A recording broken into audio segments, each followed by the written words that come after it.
please don't make us go to bed right now. Just 10 more minutes. Yeah, Santa's gonna be here soon. Come on. No, it is time for children to go to bed. Besides, Santa doesn't come if you guys are still awake. Oh, please, just one book or Dad, something. you can't make her let us go to bed this early. Come on. Please. I'll tell you what, how about we read you a bedtime story, then you have to go to bed. I guess that's better than nothing. Yeah. Well, what should we read them? The Polar Express or The Night Before Christmas? How about How the Snowman Stole Christmas? That's not even a real story. What is it about? Yes, it is a real story. See, I have it right here. Now settle in, and I'll read you the story. Once upon a time, there was an elf 1 and elf 2. They would wrap presents for Santa till their fingers turned blue. By Christmas Eve each year, they were exhausted. Their tiny elf nerves were left mostly frosted. Oh, my poor back. Elf 1 I exclaimed, hope I'm not seriously maimed. I wish that were all. said Elf 2. I have to go home to a wife that's a shrew. The elves had worked late that one special eve. Santa had asked them to wrap 2 more presents before they could leave. He had said that a baby was to be born, and he wanted the presents to be there for him in the morn. So the elves had wrapped until their job was complete, and they were about to go home to get something to eat.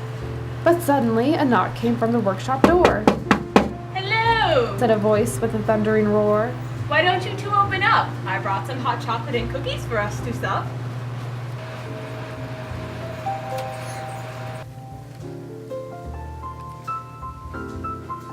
The elves liked the idea, and without a thought, opened the door to see what the voice brought. Why, hello, little elves working hard on Christmas Eve. Why don't you take a break and drink some hot chocolate with me? It was Mac the Snowman, who liked to cause problems. Once he set his mind on something, there was no way to stop him. The idea sounded good to Elf 1 and Elf 2. How much harm could one snowman do? So they brought Mac in and they began to party, the way elves do after working long and hearty.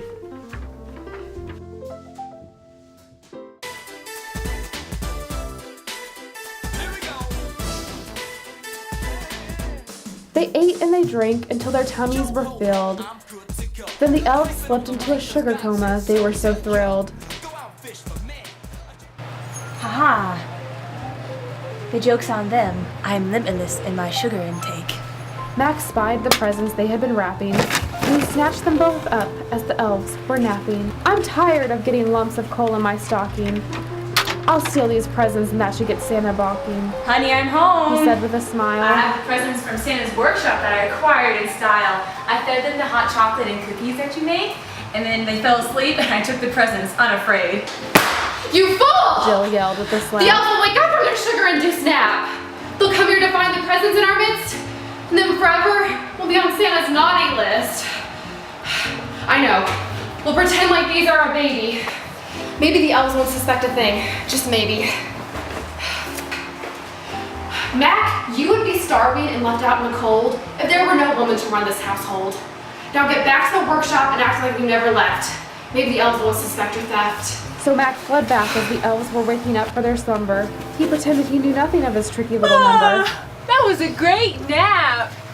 I guess I'll go see what Santa has brought me at dawn. Mac said with a fake yawn.